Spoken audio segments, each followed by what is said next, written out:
August 15th, 1971. I mean, it was just meant to be another chill Sunday for Americans.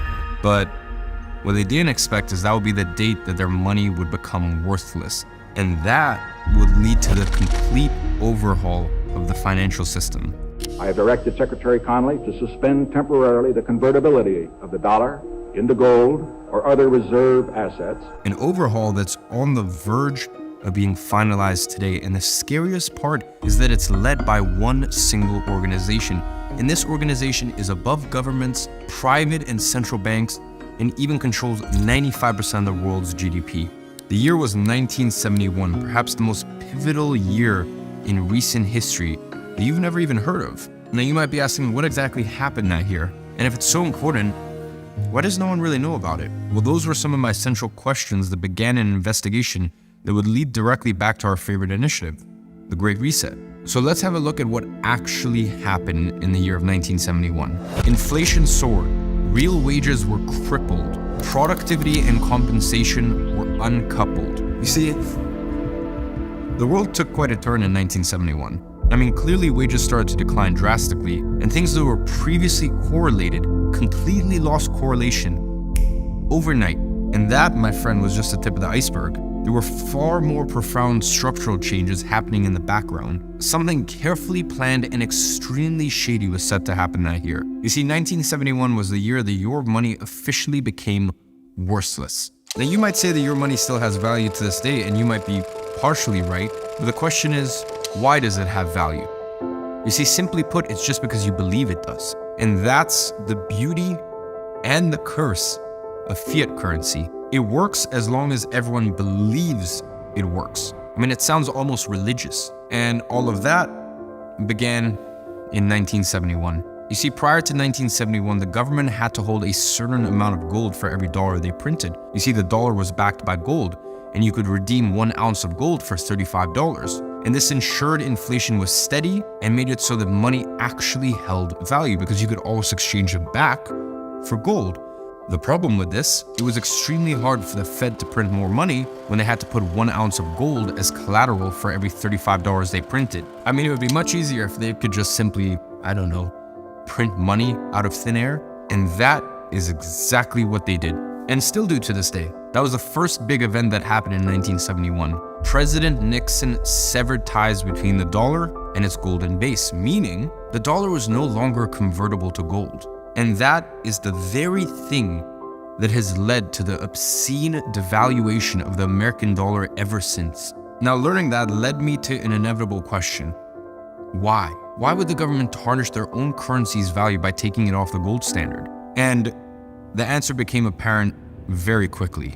As always, it's all about control. You see, at the time, the US dollar was pegged to gold, and every other major currency was pegged to the dollar. So when England and France threatened to redeem their gold, the Fed was in trouble given their limited gold reserves. And at the same time, the US was facing a recession and was struggling to stimulate the economy because of the government's monetary policy.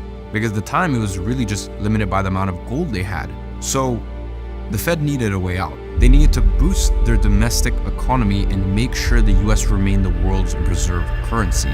So they decided to go off the gold standard. And that meant that the government could now print unlimited money whenever they pleased to stimulate the economy and still keep their status as a global reserve currency. Now, this eased the international pressure they were under and allowed the government to gain even more control because money essentially became debt that was secured by nothing except for your trust in the government. And that trust was something that they could abuse for their own gain. Now, if we think back to episode 1, we know what happens when the government racks up debt, or rather, who gets rich off of government debt. So with an unbacked currency, there was no limit on how much money the government could print, no limit on how much debt that they could take on. And the effect? Well, you see, the puppet masters now effectively had unlimited money because of the push of a button, they could just simply make more. And so they did. They expanded the money supply and continued devaluing the dollar, crippling its purchasing power. And now that the dollar could be printed on demand, the Federal Reserve was more powerful than ever before. And the puppet masters now had complete reign over the US money supply with the right to print it on demand whenever they pleased. How much they wanted, whenever they wanted it. And that was the final move the puppet masters needed to push their Great Reset initiative. Why? Because now they had the ultimate mass control tool in their arsenal: inflation. Now you might be asking yourself, how does this all tie back to the World Economic Forum? What does this have to do with all of that? Well, funnily enough, another very important event happened to our timeline in 1971, the creation of the World Economic Forum. World Economic Forum and Kissinger. So, who's really behind the World Economic Forum? Who are the masters of the future who Klaus Schwab refers to in this video? What does it need to master the future? I mean, we already know our buddy Klaus and his sinister intentions, but who else was involved? You see, as I kept looking into Schwab, the World Economic Forum, and the various crises, there was one name that kept popping up in the background. Now, we know that the World Economic Forum boasts that they are a private-public partnership. And we know the public part consists of every major government in the world. But who constitutes the private? As I kept looking into this list, it seemed to be endless. And I was able to dig up the list of attendees to this year's Davos conference. Name any major company, they had a representative there. I'm talking about the likes of Larry Fink, the CEO of BlackRock, the CEO of Bayer, etc., etc. And that begged the question, why were they all there? Why did they feel the need to rub shoulders with all of these politicians? You see, as I was asking myself this, I remembered a quote I uncovered during my World War II research. A quote from none other than the grandfather of fascism and a ruthless dictator. You see, Mussolini once said that fascism should more properly be called corporatism, since it's the merger of state and corporate power. You see, politics are kind of weird. We always think of the political spectrum, a continuous line with two endpoints, the left and the right, when the reality is that politics are kind of the exact opposite of this. Maybe the whole spectrum idea is just another tool used to divide people, who knows? But the reality is the political spectrum is kind of more like a circle than a straight line. So the ultra-leftists basically align with the ultra-rightists, or in nominal terms, communism and fascism aren't all too different. And the outcome for the people is largely the same: starvation, deprivation, and death. And the 20th century taught us as much. Now here's where things get interesting. The World Economic Forum kept taunting a so-called liberal agenda of global connectivity. But really it's not global at all, is it? Nor is it liberal. I mean, true liberalism is a small government that protects people's liberties, not a global government that tells you what food you can or cannot eat. That's why as I kept digging into who was actually behind the WEF, that one quote kept coming back to me. I kept seeing these huge global conglomerates and the most powerful politicians in the same room mingling and planning, and it became ever so apparent that Mussolini was right to call fascism corporatism. But one thing still didn't make sense to me. How did Klaus Schwab in the span of a few decades amass all of that power? I mean, how did he get the world's most powerful people in the same room at the same time every year, let alone get them all to agree on a global agenda? That seemed off to me. So I went back to the beginning, to the introduction of the WEF, because I knew I'd missed something. And I had, because I thought that Klaus Schwab had founded the WEF by himself, and whilst technically he had, I had missed the person who had helped him all along, a man named Henry Kissinger. Now, who the hell is Henry Kissinger, and why does he matter? Well, for starters, he is listed as an influence on Klaus Schwab in his Wikipedia page, which I thought was quite odd. But who really is Henry Kissinger? Now, according to this official biography, he's a German-born American politician, army surgeon, diplomat, and consultant. He served as a Secretary of State and National Security Advisor under President Nixon and Ford. He also earned a BA in political science from Harvard, where he would go on to meet Klaus Schwab in 1966 and would eventually become Schwab's mentor. And by 1973, he had won a Nobel Peace Prize and remained a key foreign policy player in the 70s. And in 1977, he actually won the Presidential Medal of Freedom, and in 1986, he received the Medal of Liberty. I mean, a pretty impressive guy by all objective metrics, right? Now, as a 99-year-old, he regularly speaks at the WEF, he owns his own diplomacy consultancy, and he's the author of 33 books, the latest one coming out only last year. So it's pretty safe to say that Kissinger remains active in both business and politics. And it's also clear to see that Kissinger was a key influence on Schwab. He helped him in the creation of the WEF and continued being his mentor, as he still is. Well, with a guy like that by its side, I mean, maybe the WEF isn't too bad after all, right? I mean, surely a Nobel Peace Prize recipient can't possibly have non-peaceful motives. Well, if my investigation has taught me something, it's to never assume. So I kept digging into Henry Kissinger with the goal of finding out, who is he really? I'd analyzed dozens of speeches he'd given. I'd perused his most known books and his recent talk at the WEF with his closest confidant, Klaus Schwab.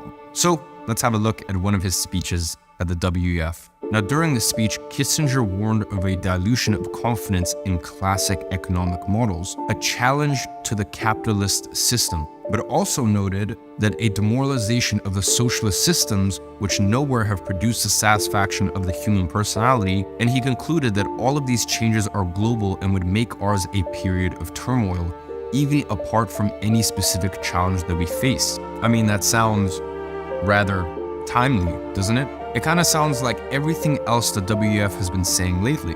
Only one difference. The speech is from 1980, 43 years ago, yet their tune hasn't changed one bit.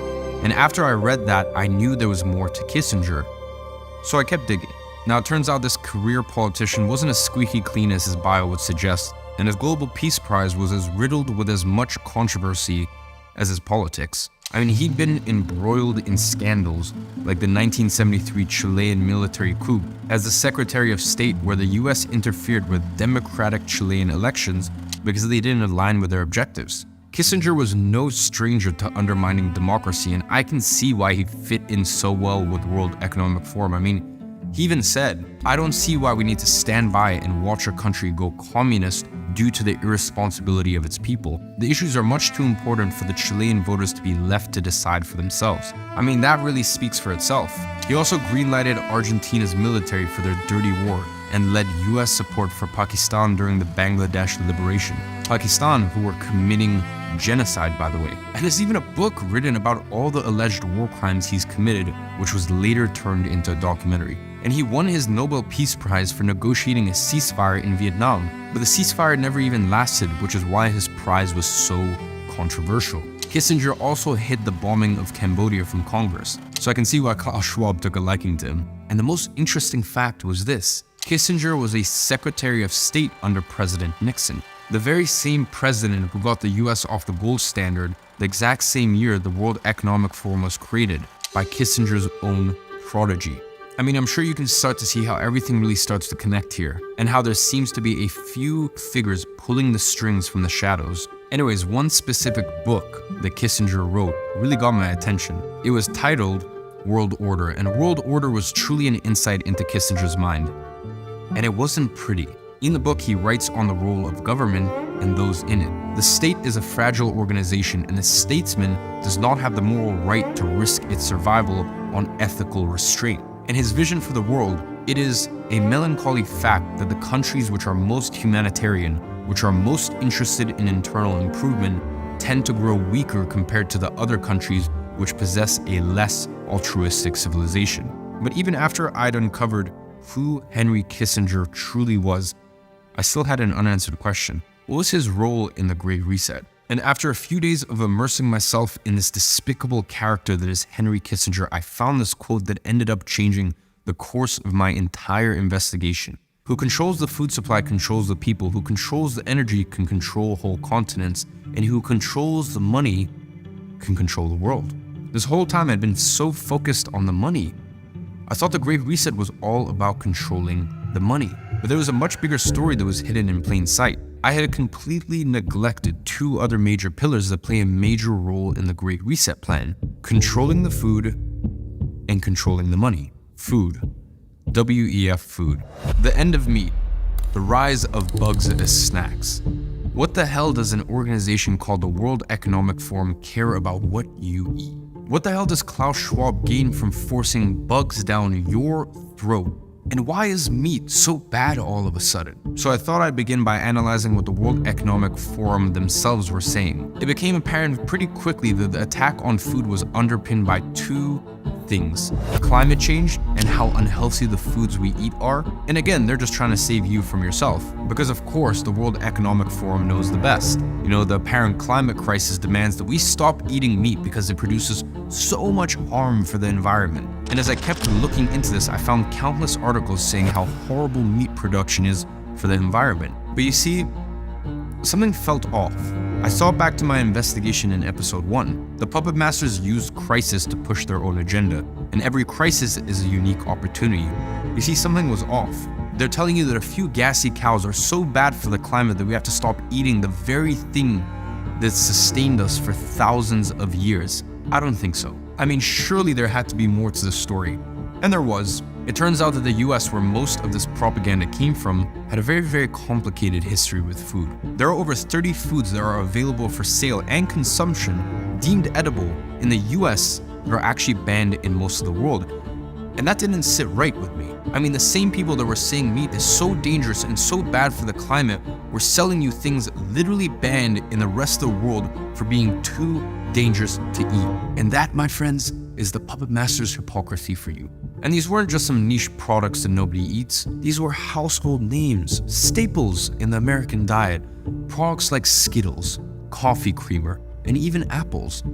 Yes, even apples, which are treated with a chemical called DPA, which has been linked to various cancers, yet the FDA turns a blind eye. Why? Because they don't actually care about your health or the environment. Otherwise, why would Mountain Dew, one of America's most popular sodas, include brominated vegetable oil, which is used in flame retardants and which the CDC themselves has said leads to memory loss and impaired coordination? Or things like Fruit Loops, which have ingredients proven to lead to the inhibition of cell development, yet nearly every child is fed it in the morning. And the most popular coffee creamer, Coffee Mate, contains hydrogenated soybean and cottonseed oils. And Skittles contains a dye called Yellow 5 and Yellow 6, just like Twinkies, both of which have been linked to various cancers. Yet these products line the shelves of every single American supermarket and no one bats an eye.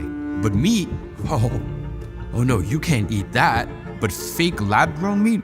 Oh, that's no problem, says the FDA. Upside Foods lab-grown meat is biologically identical to standard meat, but it doesn't require killing animals. Its cultivation process begins with cells extracted from real chickens, which the company grows in tanks with a nutrient mixture that includes fats, sugars, amino acids, and vitamins. The cells mature and multiply according to NPR's Allison Aubrey. The process is similar to brewing beer, but instead of growing yeast or microbes, we grow animal cells, says Uma Valetti, who's Upside Foods founder and CEO, and she told that to CNN earlier this year. But to me, one question still remained. Why is the World Economic Forum incentivized to promote all of these foods? And the answer was a lot simpler than I thought it would be. Every major food producer in the world is partnered to the WEF. But what about fake meat? I mean, they're telling you to stop eating real meat because it's so bad for you in the environment, so surely the alternative is so much better, right?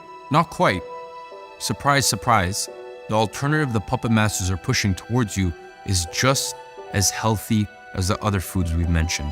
So let's actually take a look what's in factory-made vegan meat. And let's take a look at how the puppet masters would rather you position yourself than the environment. Now here are some of the things you may not know that are in fake meat. The first one, TBHQ, which has been linked to cancer. Second, magnesium carbonate, which is used in fireproofing. The third is Red 3. Now, Red 3 is actually an artificial food coloring, and the FDA banned the use of Red 3 in products such as cosmetics in the 1990s after high doses of the substance were linked to cancer, but it can still be used in foods like, fake meat. Then number 4, we have propylene glycol, and it's used as a liquid in e-cigarettes and is the primary ingredient in antifreeze. And 5th, we have ferric orthophosphate, which is used as a pesticide to kill slugs and snails. And what's worse is that there are lab tests showing that 6 fake meat products, when cooked, tested positive for a carcinogen, acrylamide.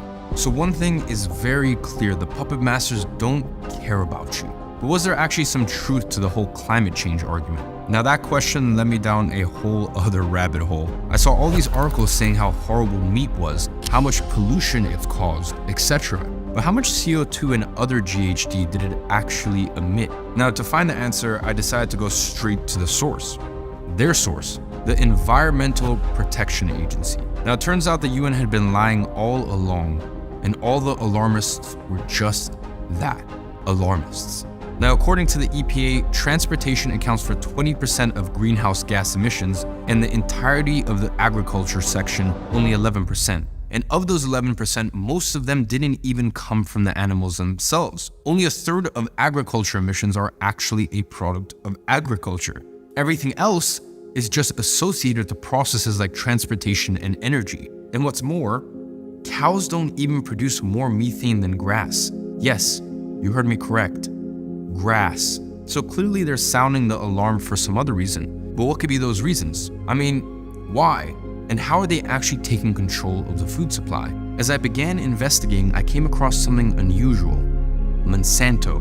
Now what I'm going to show you is a letter from a retired grass farmer in Arkansas. And this is a letter to the US Department of Justice. Now in the letter, Untold wrote about his concern regarding a company called Monsanto. I am concerned that Monsanto's control of life genes in the form of seeds and their implicated control of production of food in general by the way of built-in pesticide, herbicide, and fertilizer requirements attached to their lines presents a serious threat to the ability of people in the United States and around the world to feed themselves at a price that they can afford. Wait a minute, so this company Monsanto controls the genes of seeds and by extension the food supply? I mean, first of all, who even is Monsanto and are they even related to the Great Reset? Well, let's put a pin in that name and have a look at what Todd actually had to say about them. I see the same thing happening in the agriculture sector that we are seeing in the financial sector. The people who created the problems are being put in positions in the current administration's Department of Agriculture where they will continue to restrict the rights of farmers and gardeners to pursue food protection independently. The people who created the problems are being put in positions to solve them. I mean, that sounds awfully familiar, doesn't it? But this raised another question. What happened in the financial sector that Todd references? Now we'll get back to that in just a second, because as I kept reading this letter, I could not believe the quote that Todd had in the next paragraph. To quote Henry Kissinger in 1970, who controls the food supply controls the people, who controls the energy can control whole continents, and who controls money can control the world. Now, at first I wasn't sure that this company had anything to do with the Great Reset, but seeing that quote again made me absolutely sure, and also made me realize just how sinister their plot truly is. I don't want any corporation or group of corporations in a position to control people with food. Well, that is exactly what happened. Having read that, I continued to dig into Monsanto, and what I found was nothing short of evil. My first question was, what the hell was going on with these seeds? Turns out that Monsanto had bioengineered certain kinds of seeds and then had gotten a patent for them. And this patent had actually allowed Monsanto to impose contracts on the farmers who bought the seeds, which forbid farmers from saving the seeds. Now, these contracts required farmers to buy new seeds every single year if they wished to continue farming with them. Now, not only does this change the way that farming has been done forever, but do you really think that the price of these seeds stayed the same? No, of course not. Monsanto raises their prices by as much as 42% yearly. Now, that looks an awful lot like a stock chart, yet it's the price of seeds since the 90s. So no wonder the small local farmers are getting wrecked when they get strong-armed into contracts by billion-dollar companies who have patented seeds. Now, here's where things get really evil. You see, if a farmer is caught using last year's seeds, which they would know because they genetically engineer them to be able to tell, well then Monsanto comes after them with full force. Divide and conquer, the old adage goes, and that's exactly what Monsanto is doing. They're turning farmers onto each other by running a hotline that encourages farmers to snitch on one another, and they even hire retired farmers to try to convince and lure farmers into buying old seeds so that they can be caught and litigated. I mean, it sounds like quite the undercover operation, doesn't it? But that's the length that these immoral companies will go to in order to gain control. And ladies and gentlemen, that's what it always boils down to. Controlling the food to control the people. Control, control, control. And one judge even called these policies Monsanto's scorched earth policies, referencing to the military strategy of total destruction of enemy resources. Now, here's where it gets even uglier. Monsanto will go to the ends of earth to litigate against these local farmers in order to maximize their profits. You see, every single year, Monsanto devotes $10 million of its budget to simply investigate farmers who they suspect are infringing on their contracts, and this practice makes them millions of dollars. I mean, Monsanto takes action against thousands of farmers, settling most out of court. Some would say legal extortion. And from the few that have ended up in court, farmers have had to pay an estimated $100 to $160 million. But ladies and gentlemen, that was really just the tip of the iceberg. The more I looked into Monsanto, the more lawsuits that kept coming up. And they were all tied to their flagship product, a weed killer called Roundup. I mean, as a worm, Monsanto's weed killer has been proven to cause cancer in hundreds of farmers. Now, how had this gone on for so long? I see the same thing happening in the agriculture sector that we're seeing in the financial sector. The people who create the problems are being put in positions in the current administration's Department of Agriculture where they will continue to restrict the rights of farmers and gardeners to pursue food protection independently. The people who created the problems are being put in positions to solve them. Monsanto's revolving door. But what does that actually mean? Exactly what it says on its face. Monsanto managed to implement their own employees on the very oversight boards meant to protect the farmers and the people. A Monsanto salesman spent years on the Arkansas Board of Agriculture, and a Monsanto VP for public policy, Michael Taylor, even became a senior advisor to the FDA commissioner. And Linda Fisher, another Monsanto VP, became the EPA deputy administrator, and Michael Friedman, an FDA deputy commissioner, well, he went on to join Monsanto's clinical affairs division as a VP. And ironically, he now actually leads a cancer center. I guess his conscience caught up with him. So, where's Monsanto now? I mean, surely the weed killer is off the market and Monsanto is gone. Not quite.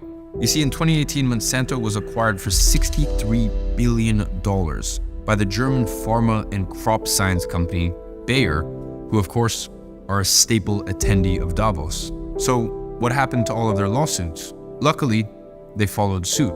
You see, Bayer inherited all of them in a landmark settlement agreement. Bayer actually agreed to pay more than $10 billion to settle thousands of cases. And ironically, right after their acquisition, a jury in California awarded $289 million to a school groundsman whose cancer Monsanto caused. And the jury held that Monsanto had failed to warn consumers of the risk. 2 months later, another jury awarded $2 billion to a couple for the exact same reason. But the landmark settlement of $10 billion specifically allowed Monsanto to continue selling the product without ever having to add warning labels about its safety. Now, the most recent records indicate that the product grossed Bayer $5 billion in just 1 year. So whilst $10 billion sounds good, sure, it pales in comparison to how much money Bayer continues to make off a cancerous product. And that's the puppet masters truly at work. To this day, Bayer still has 30,000 suits pending as a result of their poisonous herbicide. This stuff works. So we know how corrupt and evil the agriculture industry has become at the hands of a few companies, but where does that leave the WEF and our fake meat manufacturers? Well, can you guess what organization Bayer is a part of? That's right, the World Economic Forum. But if this was happening with Monsanto, surely there would be other examples, and there were. I began to notice a dire trend. Previously, I had asked, how do the puppet masters control the food? And the answer, through companies like Monsanto and Bayer. You see, for the last 60 years, farmers have been shut out of the market, and this is actually called the farmer squeeze. And it's how the puppet masters have been able to have an iron grip on the food supply. So listen, that was quite a lot. So let's quickly recap here. What's actually happening? I mean, the WEF is telling you that you can't eat meat. Meanwhile, they continue to feed you poison and they continue to consolidate their grip on the market, obliterating competition with their large corporate partners. But that still leaves the question, why? I mean, are the puppet masters just trying to make us unhealthy? I mean, maybe that's part of it for sure, but there must be more. And with all these new food and meat alternatives, there are billions of dollars at stake. And that reminded me of something else that Todd had written in that letter about Monsanto, just like the financial sector. Meaning, just like what happens with everything we covered in episode 1, big organizations sneakily funding initiatives through under-the-table agreements and getting rich off it on the back end. So I started to look at who was funding all of this and who was actually getting rich off of it. You see, when Biden took office, the US rejoined the Paris Accord, which was an agreement between UN countries to fight climate change. And a key clause of that was facilitating climate-friendly investments. But what really shocked me was the scale of it. The Paris Agreement commits to more than $2.3 trillion in investment every year. And just so you understand, that's 6 times Apple's yearly revenue, which is the biggest private company on Earth. Now I began to understand why the push towards these climate-friendly meat alternatives were being pushed so heavily. So I continued my investigation to find out who was really getting rich off of this. And what I found shocked me. Now, I had already seen that the food industry was consolidated by a few key players that pretty much controlled the entire industry. And 2 of these were Cargill and Tyson Foods. And surprise, surprise, both of them are heavily involved in the meat alternative industry, with Tyson launching a global sustainable protein coalition. And who do you think is the biggest shareholder in Tyson? Surprise, surprise, BlackRock. Now, JBS, another major meat producer, even partnered with the WEF to tackle climate change. And as I kept digging, a harsh reality dawned on me. This was never about climate or health to begin with. The very same companies that still make billions selling meat have simply diversified into fake meat, and by now most of the fake meat industry is controlled by big meat companies. This was about increasing profits and reaping the benefits of trillions of dollars in investment in the name of climate change. And Bill Gates, an investor in many fake meat companies like Beyond Meats and Impossible Foods, even went on the record to say that you can sort of change the behavior of people or use regulation to totally shift the demand. So if they don't nudge you with marketing, they'll just force you to comply and eat fake meat. And as I was looking into the ownership of these fake meat companies, one more name kept popping up. Another triumphant partner of the WEF, BlackRock. So that begs the question, what's BlackRock's role in the Great Reset? But before we get into that, let's discuss who is BlackRock. Well, BlackRock is the largest asset manager in the world, managing over $8 trillion in assets. And that would make BlackRock the 3rd largest economy in the world, only behind the US and China. You see, BlackRock's economy will be twice that of Germany. But what does that actually mean? It means that BlackRock is invested in and often has some of the highest ownership in basically every major company. And the effect of that is that BlackRock holds tremendous say in the decisions that these companies make, and in turn, how the world is even shaped. I mean, BlackRock states that these shares are ultimately owned by the company's clients and not by BlackRock itself, but acknowledges it can exercise shareholder votes on behalf of these clients, in many cases without the client's input. So that's why BlackRock is able to effectuate change that governments couldn't even begin to dream of. And some people even call Larry Fink, BlackRock's CEO, the most powerful man in the world. So when the WEF are talking about public-private partnerships, what they really mean is controlling the public and private sectors through their partners. But how does the WEF ensure such close partnerships on both sides of the spectrum? Well, here's where everything gets really nefarious. And that's due to a little something called the revolving door theory. Now, the revolving door theory is what allows corporations to monopolize in the way that they do. It's what allowed Monsanto's cancerous weed killer to stay on the market. And it's what allows patented GMO seeds to ravage local farmers. And it's even what allows certain experimental jib-jabs to be tested on the people. I mean, in essence, the revolving door theory is what underpins all interplay between corporation and the state. I mean, it's really just a fascist's wet dream, and it's the World Economic Forum's wet dream too. The theory states, a revolving door is a situation in which personnel move between roles as legislators and regulators on one hand, and members of industries affected by legislation and regulation on the other, analogous to the movement of people in a physical revolving door. Now, the revolving door theory is the puppet master's favorite tool, and there's few corporations who have taken more advantage of it than BlackRock. Introducing Brian Deese, the protector of the new liberal world order. Now, Deese was actually the director of the National Economic Council under Biden, the senior advisor under Obama, and of course, global head of sustainable investing at BlackRock. Now, President Biden actually described Brian as having a unique ability to translate complex policy challenges into concrete actions. He has helped steer my economic vision into reality and managed the transition of our historic economic recovery to steady and stable growth. You see, Deese played a critical role in the passage of key legislation, including the C-19 Relief Bill and the CHIPS and Science Act and Healthcare and Climate Package. Now, I wonder who benefited the most from C-19. Oh, that's right, BlackRock, who grew to an unprecedented $10 trillion in assets under management during C-19. And in his departure speech from the White House, Deese said, "As I look back and I look forward, the thing that I feel the most comforted by is the strength and the equitable nature of this economic recovery in ways that have defied lots of projections and lots of odds." Did you catch that? Equitable nature? We'll come back to that, but it gives a very key insight into the Great Reset. Now let's look at a few other examples of the ever-revolving door between BlackRock and the highest levels of government. Wally Adeyemo. He was the Deputy Secretary of the Treasury, which was the money printing machine, as well as Deputy National Security Advisor. He was also Chief of Staff at BlackRock and was heavily involved in sanctions. Even the United States President is in bed with BlackRock. Shortly before he announced his campaign, Biden met with BlackRock CEO Larry Fink, who jubilantly told Biden he's there to help. Oh, and remember our friend Deese from BlackRock, the protector of the liberal international world order? Well, here's Biden touting the exact same message while speaking at the World Economic Forum. Our careful, and I mean careful, attention to building and sustaining the liberal international world order. You see, ladies and gentlemen, there's plenty more examples of how BlackRock has penetrated the government to their advantage, and it's not just in the US. Philip Hildebrand was head of the Swiss Central Bank and vice chairman of BlackRock. Coincidentally, he's also a prodigy of the WEF, rising through the ranks in their Young Global Leaders program. And Stanley Fischer was the deputy MD of the IMF, chief economist of the World Bank, and the 8th governor of the Bank of Israel for nearly a decade.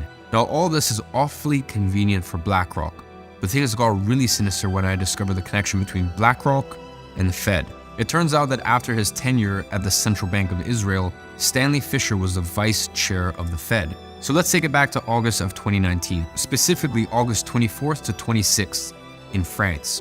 Months before any pandemic had ever began, the G7 central bankers and finance ministers all met up with a very specific agenda in mind. They called it Going Direct. It was a plan for how to deal with the next downturn and how they delineated emergency measures for unprecedented challenges. Awfully foreboding, don't you think? We believe an unprecedented response is needed when monetary policy is exhausted and fiscal space is limited. That response could involve going direct, finding ways to get central bank money directly in the hands of public and private sector spenders. We believe policymakers should lay the groundwork for a credible plan to navigate the next economic shock that includes the coordination between monetary and fiscal measures, writes Elga Barch of BlackRock. And just a few months later, that is exactly what happened. Now, who do you think was put in charge to author the Fed's bailout plan following the G7 summit? That's right, BlackRock. Just a month after the central bankers met, the US Fed began their emergency repo loan bailout program months before the pandemic took force. The Fed makes hundreds of billions of dollars a week in loans to the trading floors on Wall Street. In fact, over a size-week period at the tail end of 2019, the Fed loaned $6 trillion to Wall Street. Mind you, this is before the pandemic had even begun. Now, remember in episode 1 when I mentioned that sometimes organizations with enough power would manufacture entire crises just to push an agenda and profit on the back end? Well, funnily enough, BlackRock itself confirmed that hypothesis. They recently released a report saying that central banks were indeed purposefully causing crashes in the market. It's always a fun exercise to think that surely BlackRock must have the most advanced tech to predict events and how they'll affect their vast portfolio of assets. Now, at what point do you decide it's more profitable to engineer certain events rather than simply predicting them? I'll leave that thought to you. Anyways, in their plan for the Fed, BlackRock called for blurring the line between fiscal and monetary policy. And by total coincidence, BlackRock was also hired by the Bank of Canada, where their alumni Mark Carney had served as governor prior. Crazy coincidence, no? But it gets worse, because BlackRock's plan for the Fed also called on the Fed to go direct and purchase almost $1 trillion in corporate bonds and ETFs. And conveniently, BlackRock manages some of the world's largest ETFs. And to add even more insult to injury, BlackRock was to get $75 billion in taxpayer money to eat the losses on its corporate bond purchases. 47% of BlackRock's ETF purchases were also purchases of their own ETFs. And funny enough, Fed Chairman Jerome Powell, well, his own personal assets are also managed by BlackRock. Funny coincidence, huh? And the plan also included helicopter money in the form of stimulus checks. But wait, didn't Biden praise BlackRock's Brian Deese in passing the very act that led to the stimulus check? That's right. Now, who do you think authored this plan then? Our aforementioned friends, Stanley Fischer, Philip Hildebrand, Gene Boyven, and Elga Barcht. This also begs the question, how does BlackRock square with the WEF? WEF and BlackRock. Well, we know that the WEF has a certain agenda and that they rely on public-private partnerships in order to make their plan work. And we also know that every world leader is a part of Klaus Schwab's cult. And we've just seen how BlackRock is their most important private partner. So it comes as no surprise that Larry Fink and BlackRock actually joined the board of the World Economic Forum, and their intentions, well, they couldn't be any more clear. Remember Deese's remarks of an equitable future? Well, that's right on par with the World Economic Forum. You see, we know that the World Economic Forum wants you to own nothing and be happy, but how will they make that happen? How does BlackRock fit into that? Well, the vehicle that will push the Great Reset forward is stakeholder capitalism, which you might remember from episode 1. And BlackRock's CEO, Larry Finch, just launched a Center for Stakeholder Capitalism, which will help us further explore the relationship between companies and their stakeholders, and between stakeholder engagement and shareholder value, and will bring leading CEOs, investors, policymakers, and academics to share their experience. And in Larry Fink's annual letter to CEOs, he wrote, "Our conviction at BlackRock is that companies perform better when they are deliberate about their role in society and act in the interests of their employees, customers, communities, and shareholders. When we harness the power of both public and private sectors, we can achieve truly incredible things, and this is what we must do to get to net zero." Sounds quite familiar, doesn't it? So what the hell is stakeholder capitalism? You see, it's an entirely new economic system that the World Economic Forum is using to implement the Great Reset. Stakeholder capitalism shifts the responsibility of a company away from their shareholders to the community and other stakeholders. Now, tangibly, the effect of this is that companies are responsible for everyone,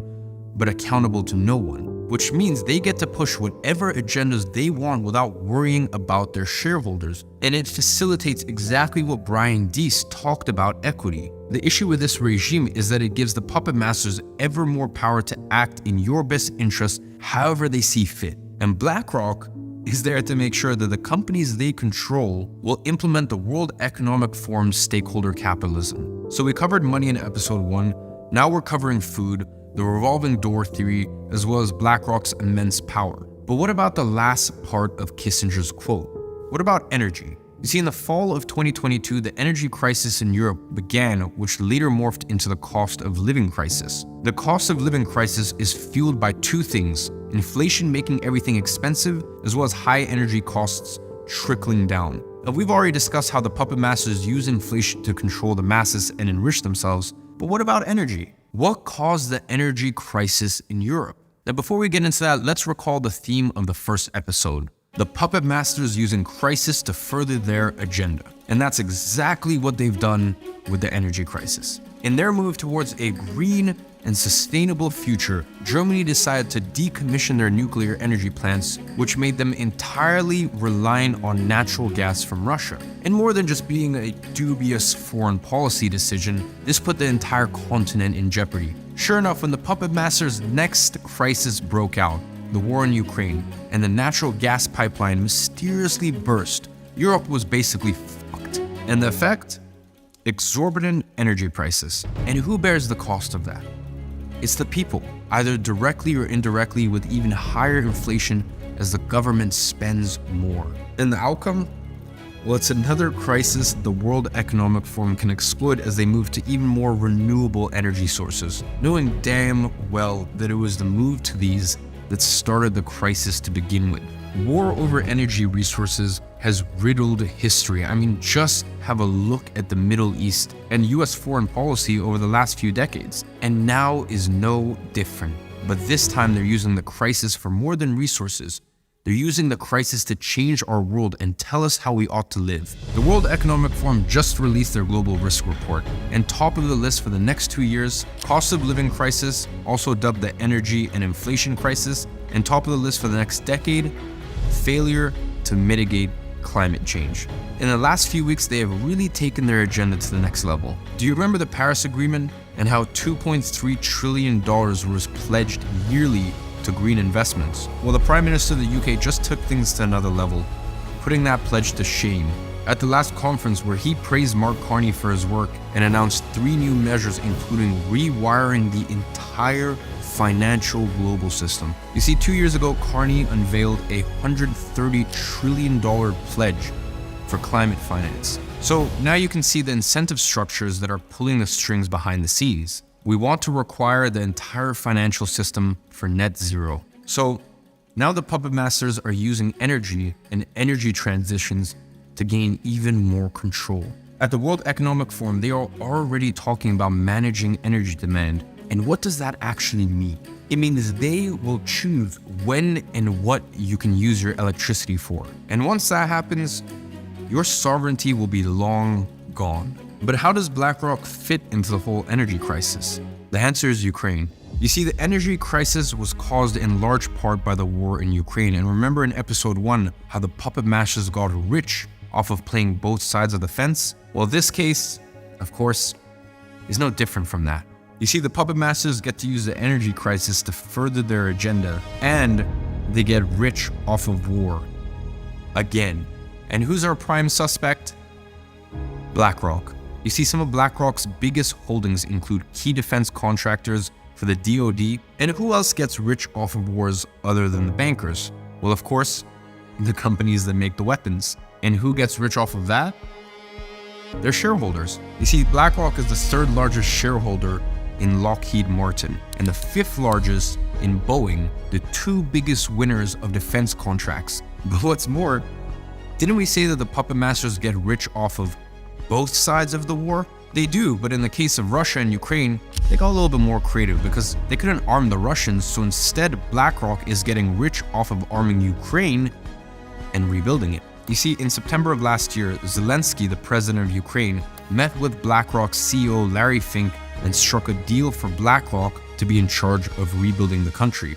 A deal worth hundreds of billions. But surely BlackRock can spend their money as they please, right? Same with Ukraine. Well, that would be true if they were spending their own money, but Ukraine, well, it doesn't have any money. So they will spend US tax dollars and give them right back to BlackRock, just like a perfectly revolving door. And Henry Kissinger even said that the conflict in Ukraine can permanently restructure the global order. And we've seen it time and time again. They use crisis to further their agenda.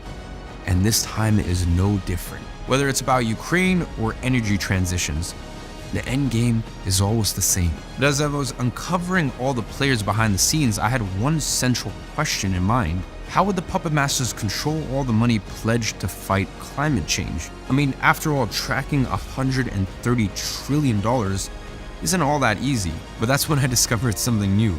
A plot to control money to a degree I hadn't even thought to be possible. And who is leading the charge on this authoritarian initiative? Well, a secret organization that controls 95% of the world's GDP, of course. And that's when things took a turn and became even more sinister.